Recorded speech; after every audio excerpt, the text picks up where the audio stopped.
Halo guys, welcome back again to my channel. Bersama saya Hansen di sini, dan seperti biasanya setiap harinya saya akan buatkan video seputar cryptocurrency. So bagi kalian yang tertarik seputar cryptocurrency, boleh aja langsung bantu saya like dan juga subscribe. Jangan lupa juga untuk hidupkan lonceng notifikasinya supaya kalian gak ketinggalan update terbaru seputar cryptocurrency. Oke, pada hari ini guys, kembali kita akan bahas seputaran Bitcoin, dan seperti biasa kita akan mulai dari CoinMarketCap terlebih dahulu. Per hari ini secara global market cap crypto berada di angka 1,8 triliun dolar atau naik sekitar 1,77%. Nah, Bitcoin sendiri di angka 39.300-an, Ethereum 2.884, BNB 390, Solana 99, XRP 0,64, Terra Luna 89, Cardano 0,84, dan Avalanche ada di urutan ke-10 dengan harga 69,59 dolar. So, per hari ini kita melihat market rata-rata dalam keadaan hijau, kenaikannya ranging antara 0, sekian persen hingga kurang lebih 2%. Top performernya adalah Solana dengan kenaikan 2,49% ke 99,32 dolar. So, itulah outlook sementara dari beberapa top coin yang ada. Sekarang kita masuk dulu ke beberapa berita dan data terbaru hari ini.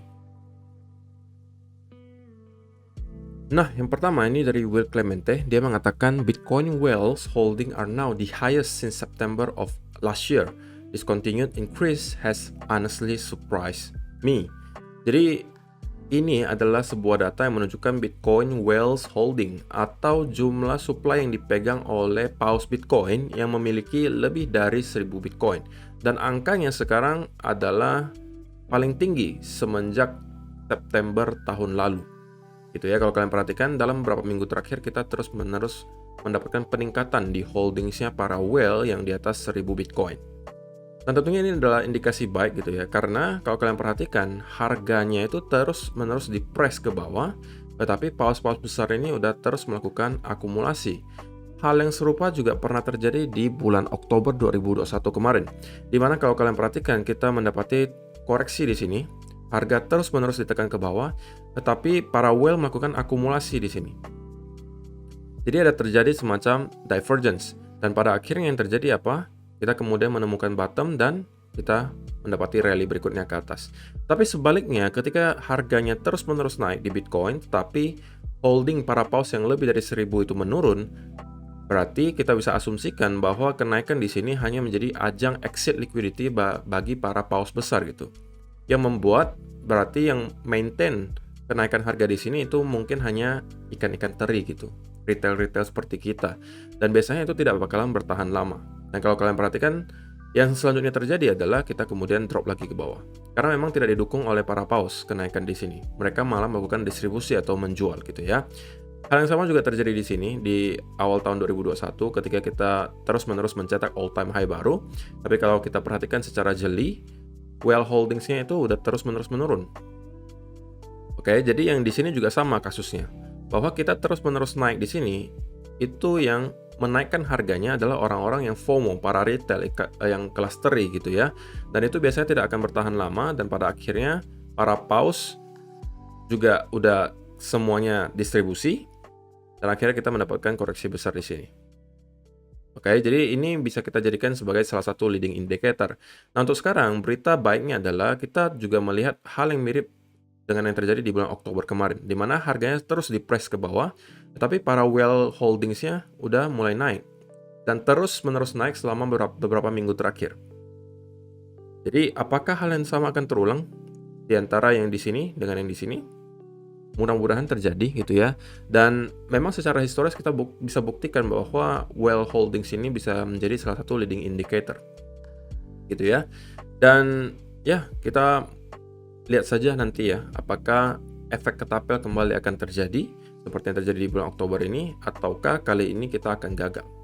Biar waktu yang menjawab, tapi ya tentunya kalau secara data historis, saya lebih prefer probability-nya bahwa kita akan kembali melihat hal semacam ini, bahwa kita akan kembali rebound ke atas. Gitu ya. Kemudian yang kedua ini dari El Velvetoro. Dan ini adalah sebuah analisa menggunakan teknik Elliott Wave. Kalau kalian perhatikan, dia membagi pergerakan Bitcoin itu ke beberapa fase gitu ya. Tentunya kita ada fase blow off top. Artinya ketika kita masuk ke fase parabolik, kemudian kita mencapai puncaknya blow off gitu ya, dan kemudian kita masuk ke bear market. Dan kalau misalnya kalian perhatikan, menurut dia ada kesamaan yang terjadi antara pergerakan di tahun 2018 hingga sekarang. Di mana patternnya mirip menurut dia. Pertama kita membuat blow off top, kemudian kita menjebol sebuah trendline di sini, kemudian masuk ke fase akumulasi, dan kita ulang lagi masuk ke blow off top. Kemudian kita membentuk lagi trendline yang sudah kita break, kemudian kita masuk lagi ke fase akumulasi. Next, apa yang terjadi? Kita kembali masuk ke fase blow off top. Kemudian kita juga membuat trendline yang sudah kita break. Kemudian sekarang kita masuk lagi ke fase apa? Akumulasi lagi menurut dia. Dan harusnya menurut dia ya, secara Elliott Wave dan hitungan dia, kita masih mempunyai satu lagi leg ke atas untuk menyelesaikan wave kelimanya. Jadi ini adalah hitungan dia gitu ya, bahwa wave pertamanya di sini, ini kedua, ini ketiga, ini keempat, dan harusnya kita mempunyai satu leg lagi ke atas untuk menyelesaikan wave kelima sebelum kita benar-benar masuk ke bear market yang berkepanjangan. Dan ini juga udah sama ya dengan yang kita sampaikan di video beberapa minggu yang lalu, bahwa kita memang berpotensi membentuk semacam running flat. Dia juga menyampaikan hal yang sama gitu. Oke. Jadi running flat itu adalah salah satu bentuk koreksi. Oke, corrective move. Itu salah satunya adalah running flat. Dan kita berpotensi membentuk hal tersebut gitu ya. Apakah kalian setuju dengan hitungannya? Saya tahu kalian pasti ada juga yang sebagai merupakan analis Elliott Wave. Apakah kalian mempunyai hitungan yang berbeda ataukah kalian setuju dengan hitungan si El Fefetoro? Silakan kalian kasih komentar kalian di kolom komentar di bawah. Oke, so itu adalah beberapa data dan berita hari ini yang pengen saya sampaikan untuk kalian. Sekarang kita masuk dulu ke chart dan kita bakalan update dulu untuk chartnya US dollar. Karena kalau kalian perhatikan guys, berita buruknya adalah kita sepertinya mampu menjebol atau breakout dari trendline di sini. Oke. Dan tentunya ini adalah weekly chart. Breakout ini belum benar-benar akan valid menurut saya kalau kita belum mampu maintain beberapa minggu di atas trendline di sini. Yang kita tahu sekarang adalah breakout gitu ya, baru breakout. Tapi kita belum tahu apakah kita mampu maintain di atas trendline di sini. Karena tentu saja selalu ada kemungkinan kita membuat apa? Semacam fake out. Dan terlebih lagi, tentunya kita belum closing weekly candle kali ini. Jadi ini belum benar-benar akan valid breakout sebelum kita closing juga nanti di hari Minggu di atas trendline ini. Oke. Ketika sudah breakout pun, valid breakout, misalnya nanti hari Minggu kita memang sudah closing di atas trendline ini, saya juga masih perlu melihat hal semacam ini terjadi. Kalau kalian ada nonton video kemarin, harusnya kalian tahu ya yang saya pantau apa. Ketika kita breakout, saya masih pengen lihat bahwa dia mampu maintain selama 2-3 minggu di atas trendline tersebut, melakukan retest ke trendline, dan kemudian kita melanjutkan arahnya ke atas. Nah, kalau hal semacam ini yang terjadi, tentunya probability bahwa US dollar akan terus-menerus menguat itu cukup tinggi.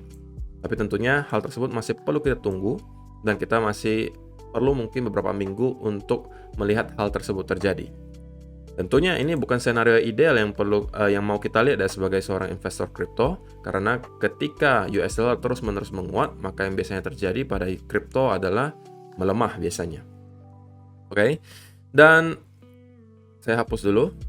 Oke, dan berarti kalau misalnya kita pengen melihat ini melanjutkan penguatan ke atas, yang saya pengen lihat dari US dollar adalah closing weekly candle di atas area trendline di sini, kemudian selama 1 atau bahkan 3 minggu berada di atas trendline ini dan melakukan retest ke trendline, dan habis itu kita melanjutkan kenaikan ke atas. Nah, kalau ini yang terjadi, maka kemungkinan besar memang kita akan melanjutkan penguatan ke atas.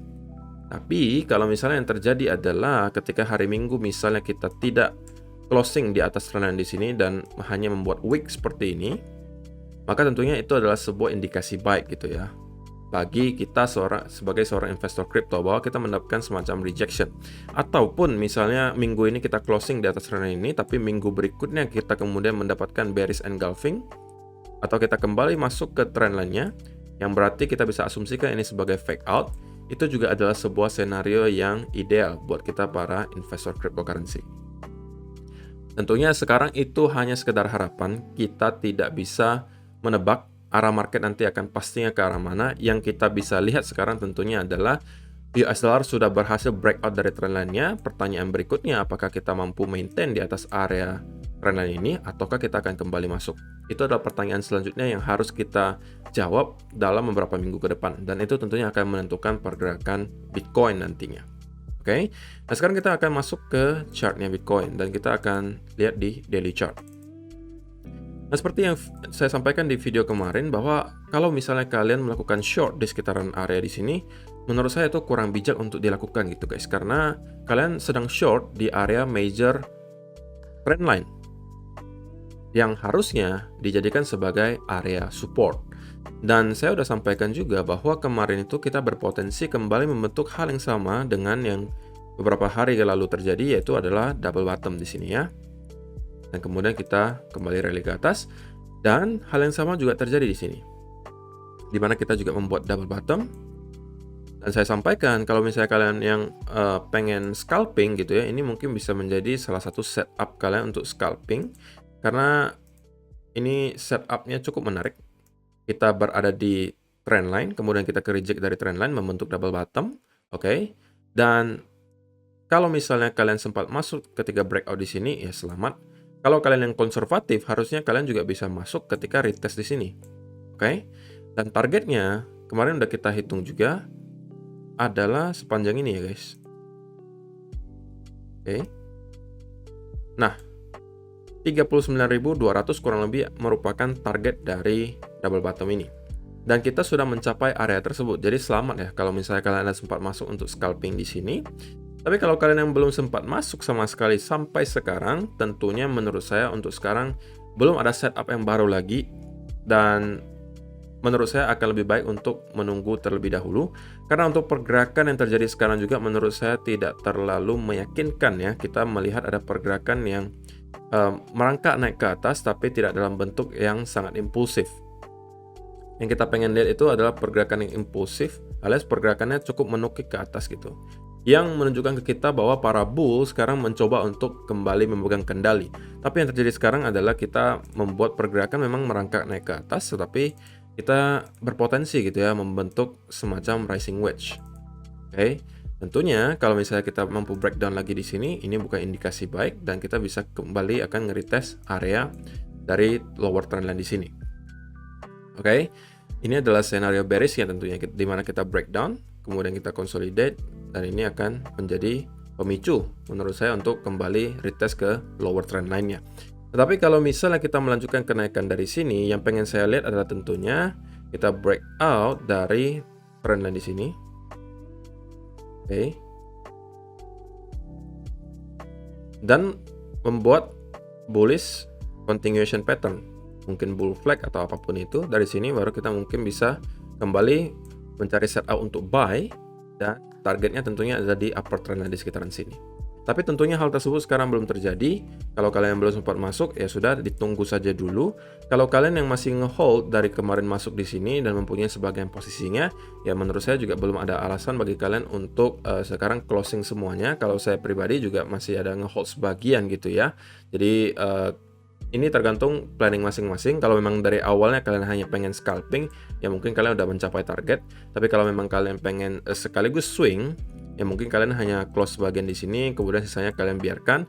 Dan tentunya yang harus kalian lakukan sekarang adalah mungkin menerapkan trailing stop loss gitu ya. Jadi itu adalah hal yang bijak untuk dilakukan menurut saya. So, untuk sementara tentunya belum banyak yang bisa saya sampaikan juga di time frame yang lebih kecil di Bitcoin.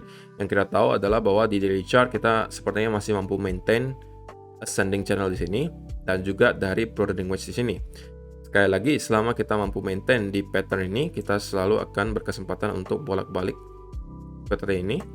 Dan pattern besarnya juga sama, selama kita belum breakout ataupun breakdown, kita masih berpotensi untuk kembali meretest upper trend line-nya di sini. Oke. So, untuk kalian yang masih nekat untuk trading beberapa hari ini, ya boleh-boleh aja, tapi tentunya terapkanlah risk management yang baik. Jangan sampai kalian terlalu agresif, karena menurut saya pergerakannya di sini juga belum terlalu meyakinkan menurut saya kalau untuk para bulls gitu ya. Dan kita tentunya nggak bisa menebak apakah kita sudah akan reversal dari sini. Ya kita cuma bisa berharap gitu ya. Dan nantinya chart akan menunjukkan ke kita juga gitu. So far kita belum mendapatkan indikasi yang terlalu jelas. Yang saya pengen lihat seperti yang tadi saya sampaikan adalah at least kita mampu breakout dulu dari trendan di sini. Oke. Kemudian kita consolidate dan dari sini kalau kita membentuk pattern continuation baru mungkin kita akan mendapati lagi penguatan ke atas. So, itu aja sih untuk hari ini guys. Terima kasih yang sudah menonton sampai selesai. Semoga bermanfaat video hari ini. Dan kita akan bertemu lagi di video yang berikutnya. Bye-bye.